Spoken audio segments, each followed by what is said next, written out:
Dear students, welcome to the YouTube channel Mathematics Students Helper. In present video, our topic is improper integral. This is part 4. There are another parts whose links are given in description box. Please check the description box and click on that parts. Then you can get that parts also. Now, here our topics is comparison test in limit form. And then I give an example related comparison test of limit form. In previous video, I discussed a comparison test in general form for non-negative integrand. Okay. However, if you understand my video, then like it, otherwise dislike, and obviously share it with your friends. And if the channel is not still subscribed, please subscribe it. Please see whole video by not skipping. Now actually our discussion was related integral whose domain is a closed and bounded interval, and the integrand is unbounded, that is the function has infinite discontinuity at some point. Okay, these are our consideration. Depending on that, we discuss the improper integrals. This is first kind of improper integral. Now I give the theorem which is called comparison test limit form. Comparison test limit form, it is well known theorem and it is very useful. We use that theorem in many problems such as beta function, gamma function, and etc. any other important functions. To find the convergence of improper integral, we use that theorem. The statement is, let fx and gx be two real valued function on open a closed b interval, semi open or semi closed interval, both having infinite discontinuity at the point x equal to a, that is at the left boundary both the function have infinite discontinuity such that fx is greater than 0 but gx is strictly greater than 0 for all x in the domain. Okay, some authors mention that fx is strictly greater than 0, but if you can take fx is as greater than or equal to 0, then this is same. Okay, but you have to take gx as strictly greater than 0 because we will see in theorem why we take gx as strictly greater than 0. Also let fx gx be both integrable on the remaining portion, that is from a plus epsilon to b, where epsilon is a positive real number but it is less than to b minus a, in such a way that a plus epsilon to b closed interval is a subset of open a closed b, discarding a, therefore the function is integrable on that interval.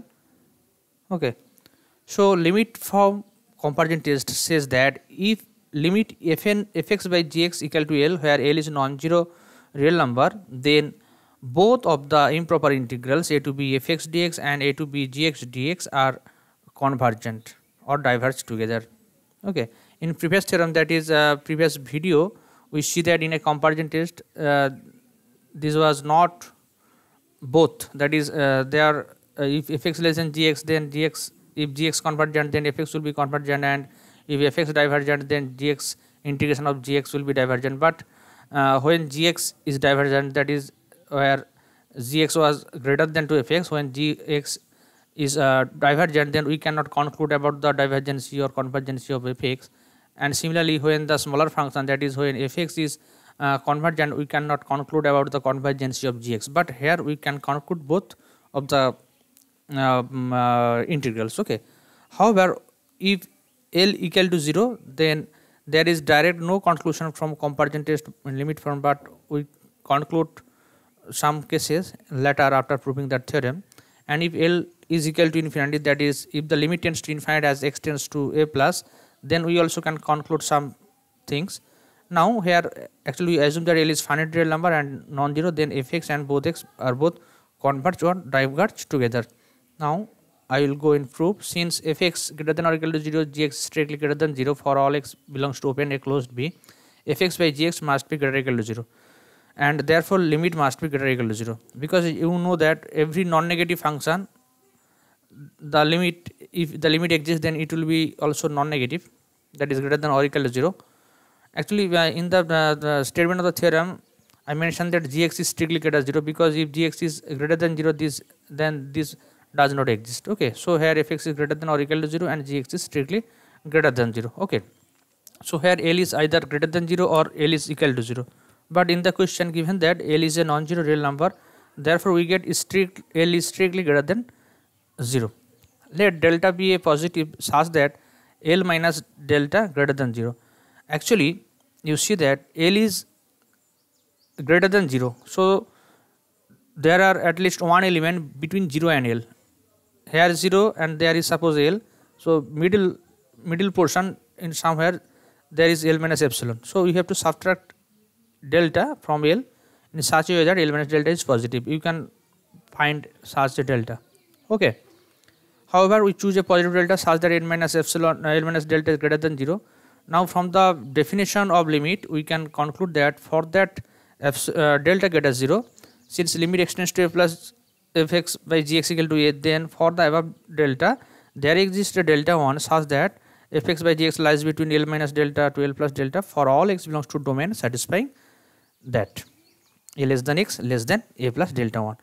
It appears from the definition of right hand limit of a function, real valued function.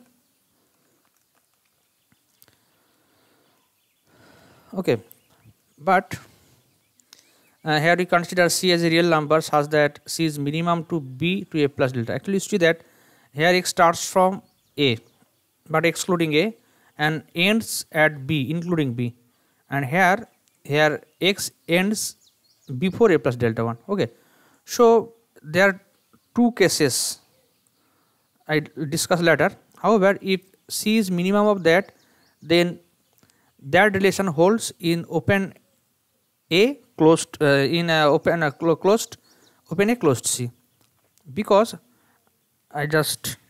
you see that here you consider real line. Actually, I draw two figures. There are two real numbers, real lines.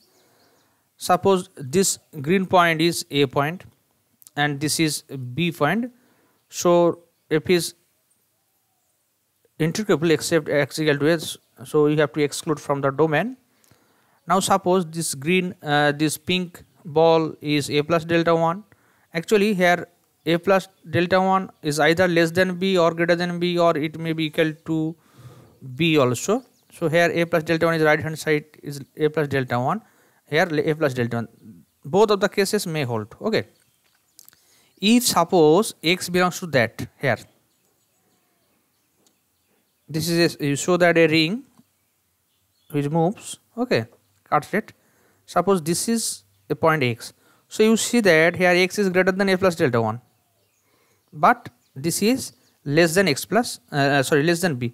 So since this less than x, actually this relation, this is the relation, this relation holds if x belongs to that and x satisfying that relation. So when x is there, then x is greater than A plus delta 1, so x does not satisfy that relation. Okay. If you take x in that portion, then x is less than A plus delta 1 as well as less than B. And similarly, when you take x in that there, so here you see that x is less than A plus delta 1 because x is less left hand side of A plus delta 1, but it is right hand side of B, therefore x is greater than B. But you have to take as x less than B, so you have to take x in left side of B. Okay. So if you here x or here x, so you have to take x which is less than to minimum of A plus B, suppose which is called C. Suppose this is C. Okay. If x is lies between that portion, that is C is less than minimum of B and A plus delta 1, then both the relation, both the condition, this condition and this condition holds for from in the interval open A closed C. Here C is in some there. Okay, suppose this is C, so both the condition holds in open A closed C. Okay, I hope that you understand. However, this relation holds in that interval. Okay, now I multiply gx in both sides. Since gx is positive, so you can multiply this and inequality does not change. Okay, so that less than actually L minus delta 1 into gx in less than gx fx less than L plus delta into gx for all x belongs to open A closed C. Here you see that L minus delta 1 is positive and L plus delta is also positive because L is positive and delta is positive, and here L minus delta is positive due to our assumption of delta, because we assume that delta is a positive real number such that in such a way that L minus delta is positive. Okay. However, we consider that relation. Now we discuss that that theorem in 4 cases. In case 1, let fx and gx is convergent. Fx is convergent. Okay. You know, in comparison test in general form, when a greater if two functions in such a way that one is greater than and one is smaller, less than, if greater function or larger function is convergent, then smaller function is convergent, and if the smaller function is divergent, then the larger function will be divergent. You know from it, from the comparison test in general form. So here I assume that if a to b fx is convergent. Okay, but this relation holds on open A closed C. Okay, again you know see that both the functions have infinite discontinuity at the point A only, left boundary, but in other portion, other area portion, the function is convergent. So we can conclude that A to C fx dx is convergent because there is no problem between B and C. Actually in B and C the function is integrable. In the question it is given that it is both the functions are integrable for from A plus epsilon to B. So it is integrable from C to B. So we have to check the remaining portion, that is A to C. Okay, since f is integrable on A to B, therefore it is integrable on A to C. Okay, so here f is integrable. So in the relation you have to choose the inequality where f is larger. So if we take left inequality, then we get from left inequality we get L minus delta into gx is less than fx. Okay, so from that portion, okay. Now since L minus delta is positive, we can divide both sides L minus delta, and the inequality remains unchanged because L minus delta is positive, and this relation holds for all x belongs to open A closed C where this constant is positive. Okay, now A to C fx is convergent, so larger function is convergent, therefore the smaller function must be convergent in the interval A to C. So A to C fx dx is convergent. Since this is convergent, by comparison test we can conclude that A to C gx dx is convergent. Okay, since A to C gx is convergent, therefore A to B gx must be convergent because gx is obviously convergent from C to B, it is given in question, and therefore integration A to B gx dx is convergent. Thus we show that since when fx is convergent in the integration of fx is convergent in a open in interval open A closed B, then gx also is convergent in that interval. Now we take case 2 where we assume that fx is divergent in the interval A to B. Okay, again by similar argument we can conclude that fx integral A to C fx dx is divergent because the divergence occurs due to the infinite discontinuity at the point A. So A to C fx is divergent because the remaining portion, that is in C to B, there is no problem, there fx is convergent, which is given in question. However, we know from comparison test when the smaller function is divergent, the larger function must be divergent. So we have to choose a relation where fx is smaller. So if you take right inequality, that is that inequality, so you see that here fx is smaller than something into gx. So we choose that inequality. So from right inequality we get fx less than L plus delta into gx. If you divide L plus delta, then we get here fx into L plus delta into gx, where x belongs to open A closed C, and here the constant is positive. Since the molar function is convergent in A to C, since fx is convergent, fx is divergent. Here actually from A to C function is defined, that relation holds, and here we assume that A to B fx dx is divergent, and therefore A to C is fx divergent. So there the smaller function is divergent, integral of smaller function is divergent, therefore the greater integration of greater function in that interval A to C must be divergent by comparison test. Since integral A to C fx dx is divergent by comparison test, A to C gx dx is divergent, and therefore we conclude that integration A to B gx dx is divergent. Okay, so in case 1 we see that when f is convergent, then g is convergent, and case 2 we see that when f is divergent, g is divergent. Actually f is divergent means I want to say that the improper integral fx from a to b is divergent. Okay. However, in case 3 we assume that gx integration gx from a to b is convergent. Then by previous argument integration a to c is convergent. Now we have to choose the inequality where gx is larger, because we want to use the comparison test. In right hand inequality, that is that inequality, you see that gx is larger than fx. Okay. So from right inequality we get fx less than L plus delta into gx for all x belongs to open a closed C, where the constant which is multiplied with gx is positive. So here you see that gx is convergent, since larger function is convergent, larger in the interval of integration a to c, therefore fx must be convergent by comparison test. Okay. Since a to c gx dx is convergent by comparison test, integration a to c fx must be convergent, and therefore integration a to c fx is convergent. Thus we see that when gx is convergent, integration a to b gx is convergent, then integration a to b fx must be convergent. And last case we assume that integration a to b gx is divergent. Okay. This means integration a to c gx is divergent. Now we know that from comparison test, when the smaller function is divergent, larger function must be divergent. So you have to choose the inequality, this inequality from left inequality. Actually I mentioned this is a left inequality and this as right inequality. So from left inequality we get L minus delta into gx less than fx. If you divide L minus delta both sides, then you get gx into 1 by L minus delta into fx less than for all x belongs to open a closed C, where the constant which is multiplied with f is strictly greater than 0, because we are actually assume that L minus delta is positive. Okay. So here you see that gx is divergent, that is smaller function is divergent, therefore the larger function must be divergent by comparison test. Since a to c gx is divergent, by comparison test a to c fx dx is divergent, and therefore a to b fx is divergent. Okay. So actually we discuss 4 cases. In case 1 we see that when a to b fx dx is convergent, then a to b gx is convergent. In case 2 we see that when a to b fx dx is divergent, then a to b gx dx must be divergent. Case 3 we see that when a to b gx dx is convergent, then a to b fx dx must be convergent. And lastly in case 4 we see that when a to b gx dx is divergent, then integration a to b fx is divergent. Okay.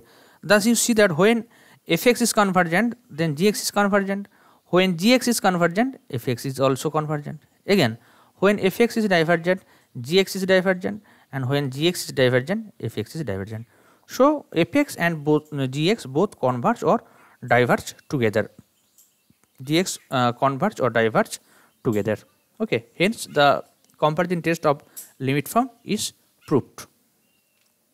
Okay. Now I give an example. This is example 7. In previous video we discussed the examples up to 7. So here we start from example 8. Here the question is, test the convergency of the integral improper integral 0 to pi by 2 cos x by root x dx. Okay. Here you see that the function is fx. At first you have to check that is it proper or improper. You see that cos x is actually everywhere defined, and root x is everywhere defined when x is positive. Sorry, when x is not non-negative, that is when x greater than or equal to 0, this is defined. But when this is 0, when x is 0, this x tends to 0, then root x tends to 0, and in that case 1 by 0 occurs. So as a whole the function tends to infinite as x tends to infinite. So the function has only infinite discontinuity at the point x equal to 0. Okay. So we have to choose the function fx as cos x by root x. Obviously domain of x is open, 0 closed, pi by 2, because at the point x equal to 0 function is not defined. Okay. So we are not interested about the value of fx at x equal to 0, because for infinite discontinuity the value of that value of the function at that point does not depend on any other system. Okay. Then fx has infinite discontinuity at the point x equal to 0, since fx tends to 0 as x tends to 0. Okay. Now actually we test the convergence of the function by using limit form. You know in the previous video that a to b 1 by x minus a whole to the power mu dx is convergent if and only if x minus mu less than if and only mu less than 1. Okay. So here if you choose gx equal to 1 by root x, actually here at the point x equal to 0 function has infinite discontinuity. So here x minus a whole to the mu means x minus 0 whole to the power mu. So if you take gx equal to 1 by root x, then fx by gx must be cos x, and the limit extends to cos x must be 1, that is non-zero. So our target is to find a function gx in such a way that limit of fx by gx is non-zero as x tends to 0 plus. Okay. For that purpose we choose gx equal to 1 by root x for all x belongs to open 0 closed pi by 2. Clearly gx has also infinite discontinuity at the point x equal to 0, and here you see that fx is greater than or equal to 0 and gx is strictly greater than 0. fx is equal to 0 occurs when x equal to pi by 2, but here gx is always strictly greater than 0. Okay. Again fx by gx, limit extends to 0, fx by gx equal to, here fx equal to cos x by root x. So cos x by root x by gx means 1 by root x. If you simplify it, this will be limit extends to 0 cos x, again this will be 1, that means this is limit non-zero. Thus by comparison test of limit form we conclude that both a to b fx dx and a to b gx dx both converge or diverge together. But gx equal to 1 by root x which is of the form 1 by x to the power mu with mu equal to half, again half is less than 1. So 0 to pi by 2 gx is convergent. Okay. So by comparison test of limit form, since gx is convergent, therefore integration a to 0 to pi by 2 fx dx must be convergent, fx dx must be convergent, that is 0 to pi by cos x by root x is convergent. Okay. I hope that you understand the problem. In next video I give another examples by using limit form. Now I discuss the cases when L equal to 0 or when the limit tends to infinite as x tends to a plus. Okay. Actually we prove the theorem comparison test. This I write down the formula, the theorem, statement of the theorem. This is the statement of theorem. Okay. Both fx and dx converge or diverge together. Now our question is what happens when L equal to 0 or limit tends to infinite or limit extends to a plus fx by gx tends to infinite. Okay. L equal to 0, when L equal to 0, then we can conclude about the nature of one function depending on another function. Okay. Now discuss both of the cases. Now we discuss when L equal to 0, that is limit of fx by gx equal to 0. This case will be discussed in now. Here by same as previous theorem, we consider fx dx or fx is greater than or equal to 0, gx is greater than 0, and fx dx are both integrable from a plus epsilon to b.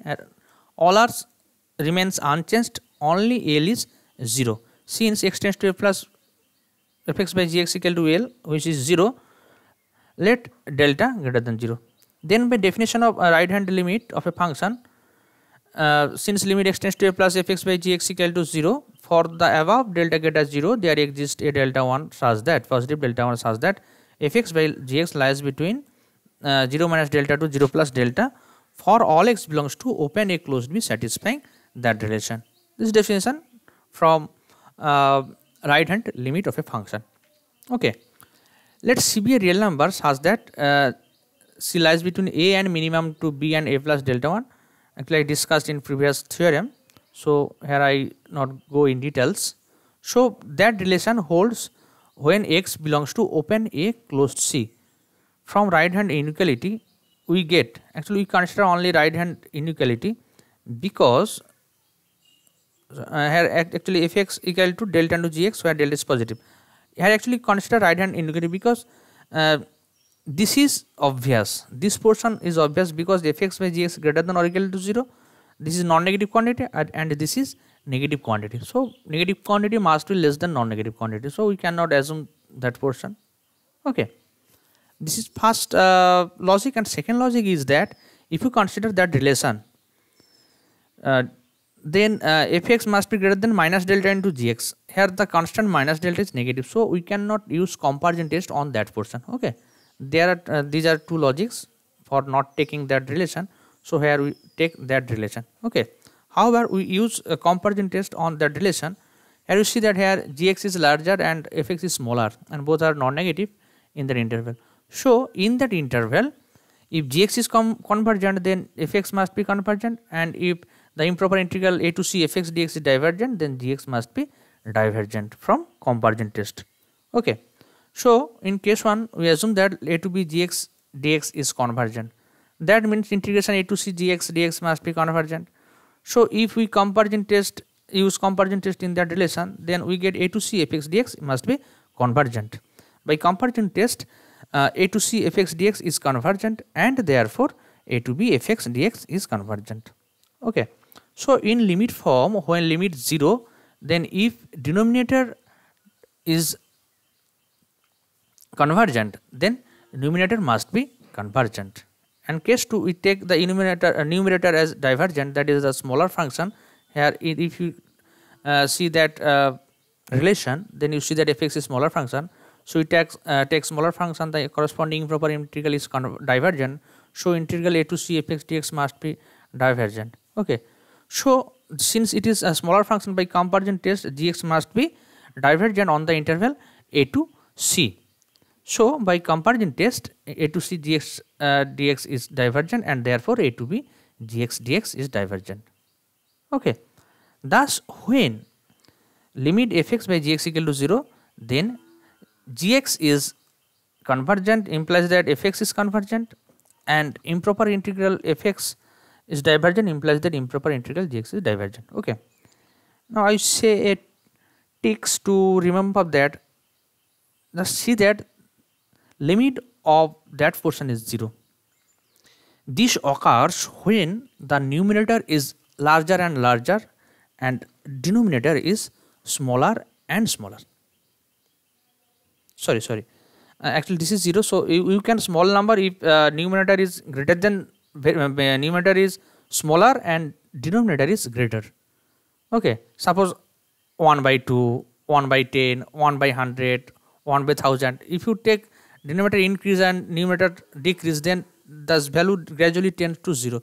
So here we at a glance we can conclude that fx is smaller and gx is larger. So by comparison test we know that when larger function convergent, then smaller function must be convergent, and when the integral of a smaller function is divergent, and then therefore improper the integral of larger function must be divergent. Okay. So from that conclusion we can conclude that, okay, you can conclude that by not proving the theorem. Just this is the tips of remembering that portion. Since this is 0, then denominator must be larger and numerator must be smaller. When larger function is convergent, that is denominator is convergent, numerator is convergent, and when numerator, that is smaller function, is divergent, denominator must be divergent. But we cannot conclude the remaining portion, that is when numerator is convergent, that is when fx is convergent, we cannot conclude the nature of gx. And similarly, when gx is divergent, that is denominator is divergent, we cannot conclude about the nature of the improper integral a to b fx dx. Okay. However, when that limit tends to 0, we can conclude that the numerator is larger and denominator is smaller. Numerator is larger. Actually, I say the ticks for remembering that relation. Numerator must be larger and denominator must be smaller. So, since fx is larger and gx is smaller, then by comparison test, fx is convergent implies that gx is convergent, and gx is divergent, then fx must be divergent. Actually, in infinite case, both are opposites. When this is divergent implies that fx is divergent, and fx is convergent implies that gx is convergent. Now, this was the tricks to remembering the formula. Now I will give the case when the limit tends to infinite as x tends to infinite. Okay. Now I prove remaining portion are same, that is fx and gx are fx is greater than or equal to 0 and gx is strictly positive. Both are functions is integrable and closed a plus epsilon to b and etc etc. All are equals, just limit tends to infinite. Here fx gx tends to infinite as x tends to infinite. Okay. Let b be a positive real number. From the definition of limit which diverges to infinite, we find that Since limit fx by gx tends to infinite as x tends to a plus, for the above b greater 0, there exists positive delta 1 such that fx by gx is greater than b for all x belongs to open a closed b, satisfying that relation. As first theorem in that video, we take c as greater than a and less than minimum of b and a plus delta 1. Let c be a real number such that c lies between a to minimum of b to a plus delta 1, b and a plus delta 1. Okay, then that relation holds for all x belongs to open a closed C. Okay, so we get fx greater than b into gx for all x belongs to open a closed C. Actually, just I multiply gx in both sides. Since gx is positive, the inequality does not change, so fx less than b into gx. Okay, therefore gx is less than 1 by b fx dx for all x belongs to open a closed C. Since if b is positive, we can divide b in both sides and the inequality remains unchanged. Okay, here we want to use the comparison test, so we can conclude when larger function that is fx is convergent, then smaller function is convergent, and when smaller function that is gx is divergent, then corresponding improper integral of fx must be divergent. Okay, now I say that two portion in under case 1 and case 2. Case 1 we assume that a to b fx dx is convergent, so therefore a to c fx dx must be convergent. Here the domain is a to c.